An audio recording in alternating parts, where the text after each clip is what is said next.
வணக்கம் மக்களே, நாம இந்த ஆரோக்கியமான பதிவில் பச்சை பயிரில் நிறைந்துள்ள மருத்துவ நன்மைகளை பற்றி நம்ம விளக்கமாக பார்க்க போகிறோங்க. நம்முடைய வீடுகளில் சமையலுக்காக பல்வேறு வகையான பருப்பு வகைகள் மற்றும் பீன்ஸ் பொதுவாக நம்ம பயன்படுத்துவோம். நம்ம சாப்பிடக்கூடிய உணவு வகைகளில் இவை எல்லாமே முக்கிய பொருளாக இருக்கும். அதில் மிகவும் முக்கியமான ஒன்றாக இருக்கக்கூடியதான் பச்சை பயிறு. பச்சை பயிரை பாசிப்பயிறு அப்படின்னு சொல்லுவோம். இன்னும் இங்கிலீஷில் இந்த மூங் பீன்ஸு, கிரீன் கிராமு அப்படின்னு பல்வேறு வகையான பெயர்களில் குறிப்பிடுவாங்க. புரோட்டீன், ஃபைபர் உள்ளிட்ட பல முக்கியமான ஊட்டச்சத்துக்கள் அடங்கியிருக்கக்கூடிய பருப்பாக தான் பச்சை பயிர் இருக்குங்க. ஸோ இந்த பச்சை பயிர் சுவையான ஸ்நாக்ஸ்லாம் ஆரம்பித்து சத்தான உணவுகள், சேலட்டுகள் அப்படின்னு பல உணவுகளை தயாரிக்கும் போது பயன்படுத்துவாங்க. இதை நாம் இப்போ எடுத்துக்கொள்ளும் போது என்னென்ன ஊட்டச்சத்துக்கள் நமக்கு கிடைக்குது, அந்த ஊட்டச்சத்துக்கள் மூலமாக என்னென்ன மருத்துவ நன்மைகளை பச்சை பயிர் நமக்கு அளிக்குது அப்படின்றத விளக்கமாக பார்ப்போம். அதை பற்றி பார்க்குறதுக்கு முன்னாடி இந்த வீடியோவுக்கு மட்டும் ஒரு லைக்கு கொடுத்துட்டு இந்த தகவலை உங்களுக்கு தெரிஞ்சவங்களுக்கும் ஷேர் பண்ணிவிடுங்க. ஏன்னா இது அவங்களுக்கும் பயனுள்ளதாக இருக்கக்கூடிய ஒரு ஆரோக்கியமான பதிவு தாங்க. இது போன்ற அப்டேட்ஸ்கள் நீங்கள் தொடர்ந்து பார்க்குறதுக்கு நம்மளுடைய ஹெல்த் நியூஸ் தமிழ் சேனலை மறக்காமல் சப்ஸ்கிரைப் பண்ணி வச்சுக்கோங்க. பக்கத்தில் இருக்கக்கூடிய பெல் பட்டனையும் கிளிக் பண்ணி ஆல் அப்படின்ற ஆப்ஷனையும் செட் பண்ணி வச்சுக்கிட்டீங்க அப்படின்னா நாங்கள் போடக்கூடிய எல்லா அப்டேட்ஸும் உங்களுக்கு நோட்டிஃபிகேஷன் அடிக்கடி சேரும். சரிவாங்க மக்களே, இப்போ வீடியோக்குள்ளே போயிடலாம். இதயம் ஆரோக்கியமாக இருக்கிறதுக்கு நம்ம பச்சை பயிர் எடுத்துக்கொள்ளலாங்க. ஸோ அதுக்கான ரீசன் என்ன அப்படின்னா, இதய ஆரோக்கியத்திற்கு நன்மைகளை வழங்கக்கூடிய ஃபைபர் என்று சொல்லக்கூடிய நார்சத்து மற்றும் பொட்டாசியம் ஆகிய ஊட்டச்சத்து, இந்த மாதிரி இரண்டு முக்கிய ஊட்டச்சத்துக்களினுடைய சிறந்த மூலமாக பச்சை பயிர் இருக்குங்க.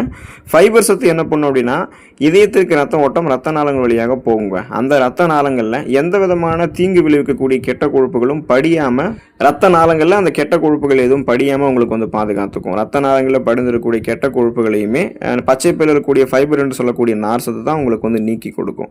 அப்போ போதுமான அளவுக்கு ரத்த ஓட்டம் இதன் மூலமாக இதயத்துக்கு கிடைக்கும். இப்போ பொட்டாசியம் சத்து எதுக்கு உங்களுக்கு ஹெல்ப் பண்ணுது அப்படின்னா, அந்த நரம்புகளில் இறுக்கங்கள் எதுவும் ஏற்படாமல் பாதுகாக்கும். இப்போ ரத்த நாளங்களில் எதுவும் இறுக்கங்கள் உங்களுக்கு இல்லை அப்படின்னா தான் போதுமான அளவுக்கு ரத்த ஓட்டம் ரத்த நாளங்கள் வழியாக சுருங்கி விரியப்பட்டு உங்களுக்கு போதுமான அளவுக்கு கிடைக்கும் இதயத்துக்கு. அப்போ உங்களுக்கு மாரடைப்பு, பக்கவாதம், இதய தமனிகள் வீக்கம் ஏற்படுதல், இதய தசைகள் வலுவிழந்து போகுதல் போன்ற எந்த பக்க விளைவுகளுமே ஏற்படாது. ஸோ அதனால தான் ஃபைபர், பொட்டாசியம் ஊட்டச்சத்து உங்களுக்கு வேணும். பிபி ப்ராப்ளம், கொலஸ்ட்ரால் ப்ராப்ளம் இல்லாமல் இதயத்தை பராமரித்துக் கொள்ளணும்னா நீங்கள் பச்சை பயிர் எடுத்துக்கொள்ளலாம். அதே சமயம் பார்த்தீங்க அப்படின்னா, பச்சை பயிர் உங்களுக்கு போதுமான அளவுக்கு கொலஸ்ட்ரால்ஸாக உங்களுக்கு இதயத்துக்கு ஆரோக்கியமாக இருக்கக்கூடிய கொழுப்புகள் மட்டும்தான் கொடுக்கும். கெட்ட கொழுப்புகள் எல்லாம் கொடுக்காது. அதில் சோடியமும் குறைவாக இருக்கிறதால தான் இதயத்துக்கு ஏற்ற ஒரு உணவாக பச்சை பயிர் உங்களுக்கு இருக்குங்க. உங்களுடைய உடல் எடையை எந்த விதமான பக்க விளைவுகளும் இல்லாமல் ஆரோக்கியமான முறையில் குறைக்கணும், அதுக்காக ஒரு பசியை கட்டுப்படுத்தக்கூடிய ஒரு ஃபுட்டு தேடிக்கிட்டு இருக்கீங்கன்னா நீங்கள் பச்சை பயிர் எடுத்துக்கொண்டு பசியை கண்ட்ரோல் பண்ணி உங்களுடைய உடல் எடையை குறைக்கலாங்க. அதுக்கான காரணம் என்ன அப்படின்னா, பச்சை பயிரில் புரோட்டீன், அதாவது புரதச்சத்துக்கள் மற்றும் ஃபைபர் என்று சொல்லக்கூடிய நார் சத்துக்கள், இந்த ரெண்டு சத்துக்களுமே அதிகமாக இருக்கு. இது இரண்டுமே எடை இழப்புக்கு உதவக்கூடிய குறிப்பிடத்தகுந்த ஊட்டச்சத்துக்கள் தான். அப்போ பச்சை பயிரில் இருக்கக்கூடிய புரோட்டீன் என்ன பண்ணும் அப்படின்னா, மசில் மாசை உருவாக்குறதுக்கும் மசில் மாசை பராமரிக்கிறதுக்குமே உதவிகரமாக இருக்கும். அதே நேரம் பச்சை பயிரில் இருக்கக்கூடிய ஃபைபர் என்று சொல்லக்கூடிய நார் சத்து நீங்கள் சாப்பிட்டதுக்கு அப்புறம் உங்களை எப்போதுமே நிறைவாக திருப்தியாக உணர வைக்கும். இதனால் பார்த்தீங்கன்னா அதிக கலோரிகள் இருக்கக்கூடிய உணவுகள், கிரேவிகள், இது மாதிரிலாம் நீங்கள் எதுவுமே எடுத்துக்கொண்டு உடல் எடையை இன்னும் அதிகப்படுத்திக்க மாட்டீங்க. அதை முதல்ல ஸ்டாப் பண்ணிடுவீங்க.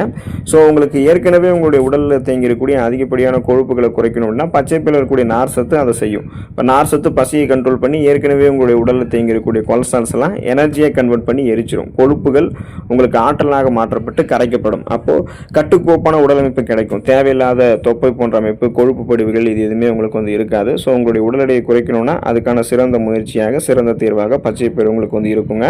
செரிமான அமைப்பு எப்போதுமே ஆரோக்கியமாக இருக்கிறதுக்கு, செரிமானம் மேம்படுவதற்கெல்லாமே பச்சை பயிரை நீங்கள் எடுத்துக்கொள்ளலாம். சிறந்த செரிமானத்திற்கு ஃபைபர் என்று சொல்லக்கூடிய நார் சத்து அவசியங்க. ஸோ அது பச்சை பயிரில் இருக்கிறதால செரிமான அமைப்பு சீராக இயங்குவதற்கு உதவி பண்ணி மலச்சிக்கல் பிரச்சனைலாம் ஏற்படுவது தடுக்குது. மலச்சிக்கல் பிரச்சனையை குணமும் படுத்துது. செரிமான அமைப்பு தவிர குடல் ஆரோக்கியத்திற்கு சிறந்த உணவாகவும் பச்சை பயிர் இருக்கு.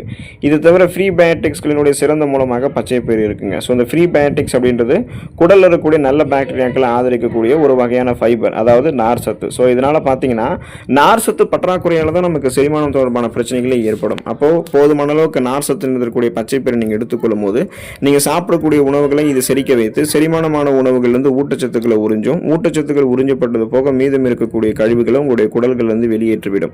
அப்போ உங்களுக்கு இந்த சீரற்ற குடல் இயக்கம், கடுமையான மலச்சிக்கல், வயிற்று வலி, வாயு பிரச்சனை, வயிற்று பொறுமல், வயிற்று உபசம் என உங்களுக்கு எதுவுமே இருக்காது. வயிறு, குடல் இரண்டினுடைய ஆரோக்கியமும் மேம்படும். ஒட்டுமொத்த செரிமான மண்டலத்தையுமே நீங்கள் பலப்படுத்திக் கொள்ளலாம். உங்களுடைய ரத்தத்தில் இருக்கக்கூடிய சர்க்கரையின் அளவை கட்டுப்படுத்திக் கொள்றதுக்கு, நாளடைவில் அந்த சுகர் ப்ராப்ளத்திலிருந்து விடுபடுவதற்கு நீங்கள் பச்சை பயிர் எடுத்துக்கொள்ளலாங்க. பச்சை பயிர் லோ கிளைசமிக் இண்டெக்ஸ் கொண்டது அப்படின்றதால பச்சை பயிரை நம்ம சாப்பிட்டதுக்கு அப்புறம் ரத்தத்தில் சர்க்கரையினுடைய அளவு நமக்கு வேகமாக அதிகரிக்காதீங்க. எனவே இது நீரிழிவு நிலை அல்லது ஃப்ரீ டயாபெட்டிஸ் இருக்கிறவங்களுக்கு சிறந்த உணவு தீர்வாக இருக்கும். பச்சை பயிரில் இருந்திருக்கக்கூடிய நார் நார் சத்து ரத்த ஓட்டத்தில் சர்க்கரை உறிஞ்சப்படுவதை மெதுவாக்குறதுக்கு உதவிகரமாக இருக்குது. ஸோ இப்போ லோ கிளைசமிக் இண்டெக்ஸ் அப்படின்னா என்னன்னு பார்த்தீங்கன்னா, நம்ம ஒரு உணவை எடுத்துக்கொள்ளும் போது அந்த உணவு நம்மளுடைய ரத்தத்தில் இருக்கக்கூடிய சர்க்கரையினுடைய அளவில் எந்த மாதிரி தாக்கத்தை ஏற்படுத்துது அப்படின்றத பொறுத்து கிளைசமிக் இண்டெக்ஸை கணக்கு பண்ணுவாங்க. அந்த வகையில் கார்போஹைட்ரேட் இருக்கக்கூடிய உணவுகள் எல்லாம் சுகர் ப்ராப்ளம் இருக்கக்கூடிய பேஷண்ட்ஸ் வந்து எடுத்துக்கொள்ளக்கூடாது. நார் சத்து நிறைந்திருக்கக்கூடிய பச்சை பயிறு போன்ற உணவுகளை தான் நீரிழிவு வியாதிகள் இருக்கக்கூடிய நபர்கள் எடுத்துக்கொள்ளணும். அப்போ தான் அது செரிமானம் கொஞ்சம் கொஞ்சமாக ஆகி கொஞ்சம் கொஞ்சமாக தான் நம்மளுடைய ரத்தத்தில் சர்க்கரையினுடைய அளவு உயர்த்துமே தவிர ஒரேடியாக நம்மளுடைய பிளட்டில் வந்து ஹை சுகர் லெவல் போகிறத தடுத்து நிறுத்துரும். ஸோ அந்த மாதிரி போக விடாது. அப்போ பிளட்டில் உங்களுக்கு சுகரோட அளவு அதிகமாக இருக்குது அப்படின்னா இன்சுலின் உணர்திறன், அந்த இன்சுலின் சென்சிட்டிவிட்டியை மேம்படுத்தி போதுமான அளவுக்கு இன்சுலின் ஹார்மோனை சுரக்க வச்சு அதிகரித்திருக்கக்கூடிய சர்க்கரையினுடைய அளவை கண்ட்ரோல் பண்ணுறதுக்கும் நாளடைவில் அந்த சுகர் ப்ராப்ளத்திலிருந்து விடுபடுவதற்கும் பச்சை பயிறு உங்களுக்கு உதவிகரமாக இருக்கும். இப்போ ஃபியூச்சரில் உங்களுக்கு வந்து சுகர் ப்ராப்ளம் வரக்கூடாது, இப்போ இருந்தே ஆரோக்கியமாக இருக்கணும் அப்படின்னு நினைக்கிறீங்களா? அப்போ இப்போ இருந்தே தினமும் ஒரு கைப்பிடி அளவாவது பச்சை பயிரை எடுத்துக்கொள்ளுங்க, நலமாக இருக்கலாம். நோய் எதிர்ப்பு சக்தி திறனை அதிகரிக்கிறதுக்கு நீங்கள் பச்சை பயிரை எடுத்துக்கொள்ளலாங்க. ஆரோக்கியமான நோய் எதிர்ப்பு மண்டலத்திற்கு தேவையான முக்கியமான மினரல்ஸ்களாக இருக்கக்கூடிய ஜிங்க் மற்றும் இரும்பு சத்து பச்சை பயிரில் வந்து காணப்படுதுங்க. பச்சை பயிரில் இருக்கக்கூடிய ஜிங்க் சத்தானது இன்ஃபெக்ஷன்ஸ், அந்த தொற்று நோயை எதிர்த்து போராடக்கூடிய இரத்த வெள்ளை அணுக்கள் ஒயிட் பிளட் செல்ஸை வந்து உருவாக்குறதுக்கு உதவிகரமாக இருக்கும். அதே நேரம் உயிரணுக்களுக்கு ஆக்சிஜனை எடுத்து செல்ல இதில் இருக்கக்கூடிய இரும்பு சத்து உதவிகரமாக இருக்கும். ஸோ இது வந்து ரெட் பிளட் செல்ஸை வந்து முறையான அளவில் பராமரிக்கும். மேலும் நாம் எடுத்துக்கொள்ளக்கூடிய இந்த இரும்பு சத்தானது நோய் எதிர்ப்பு மண்டலம், அந்த இம்யூன் சிஸ்டத்தினுடைய ஒரு சரியான செயல்பாட்டிற்கு அவசியமான ஒன்றாக இருக்குது.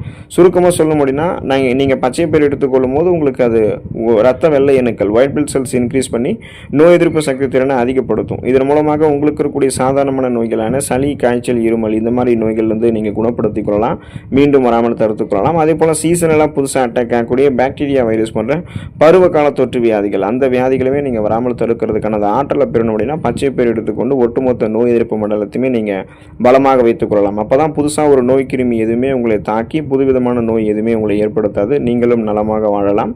சருமம் மற்றும் கூந்தல் ஆரோக்கியம் மேம்படுவதற்கு நீங்கள் பச்சை பயிர் எடுத்துக்கொள்ளலாங்க.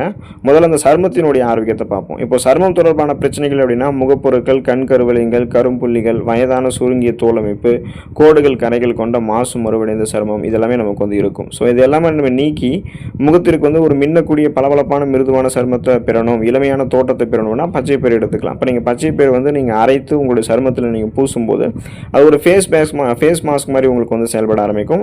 பச்சை பயிரை நீங்கள் உணவுகள் எடுத்துக்கொண்டாலுமே உள்ளிருந்து ஊட்டச்சத்துக்கள் சருமத்துக்கு கிடைக்கும். கோலஜன் உற்பத்தி மேம்படுத்தப்பட்டு ரத்த ஓட்டம் சருமத்தில் பாய ஆரம்பிக்கும் போது சருமம் வந்து அந்த சுருக்கமெல்லாம் எல்லாமே ஒரு இளமையான ஒரு தோற்றம் உங்களுக்கு வந்து கிடைக்க ஆரம்பிக்குங்க. அப்போது உங்களுக்கு அந்த எப்போதுமே இந்த ஏஜ் நீங்கள் வெளியே சொன்னால் கூட யாரும் நம்ப மாட்டாங்க, அந்த அளவுக்கு நீங்கள் எங்கே தெரிய ஆரம்பிப்பீங்க. இப்போ கூந்தல் ஆரோக்கியத்தை பற்றி பார்ப்போம். இப்போ கூந்தல் ஆரோக்கியம் சொல்ல போகும்போது முடி கொட்டுற பிரச்சனை, முடி வந்து உதிர்ந்து போகக்கூடிய பிரச்சனை, இளநரை, பித்தநரை, இன்னும் குறிப்பாக பார்த்தீங்கன்னா பேன் மற்றும் பொடுகு தொல்லை ஏற்படுவது போன்ற பிரச்சனைலாம் தலைமுடியில் இருக்கும். ஸோ அப்போ முடியினுடைய வேர்க்கால்கள் வரைக்கும் அதுக்கு வலுவில்லை அப்படின்ட்டு தான் இது எல்லாமே சுட்டி காட்டுது. அப்போ நம்ம முடியினுடைய வேர்க்கால்கள் வரைக்குமே வந்து பயோட்டின் அப்படின்ற ஊட்டச்சத்து கொடுக்கறதுக்கு பச்சை பயிர் எடுத்துக்கொள்ளணும். அதே போல் பச்சை பயிரில் இருக்கக்கூடிய புரோட்டீன் வந்து சருமம், முடி செல்களை உருவாக்குறதுக்கும் அதை சரி செய்கிறதுக்கும் நமக்கு வந்து உதவிகரமாக இருக்கும். இந்த பயோட்டின் அப்படின்றது முடி வளர்ச்சிக்கு தேவையான ஒரு முக்கியமான விட்டமின்கள் இல்லையா? அப்போ நீங்கள் பச்சை பயிரை தலையில் அரைத்து பூசினாலும் அல்லது நீங்கள் வந்து உங்களுடைய உணவுகள் எடுத்துக்கொண்டாலுமே முடியினுடைய வேர்க்கால்கள் வரைக்குமே அது பலமாக இருக்கிறதால உங்களுக்கு முடி கொட்டுறது அந்த மாதிரி எந்த பிரச்சனையும் இருக்காது. அடர்த்தியாக வளரக்கூடிய கருகருவென்று வளரக்கூடிய கூந்தல் அமைப்பு உங்களுக்கு கிடைக்கும். ஸோ இந்த அளவுக்கு நீங்கள் உங்களுக்கு வந்து ஊட்டச்சத்துக்களை பெற்று உடல்நலத்தை பராமரித்துக் கொள்ளணும், அதுவும் சரும அழகு, தலைமுடி போன்ற ஆரோக்கியத்தையும் மேம்படுத்திக் கொள்ளணும் அப்படின்னாலுமே பச்சை பயிர் எடுத்துக்கொண்டு ஊட்டச்சத்துக்களை பெற்று நலமோடு வாழுங்க. அடுத்த ஆரோக்கியமான பதிவில் மறக்காமல் சந்திப்போம். நன்றி மக்களே.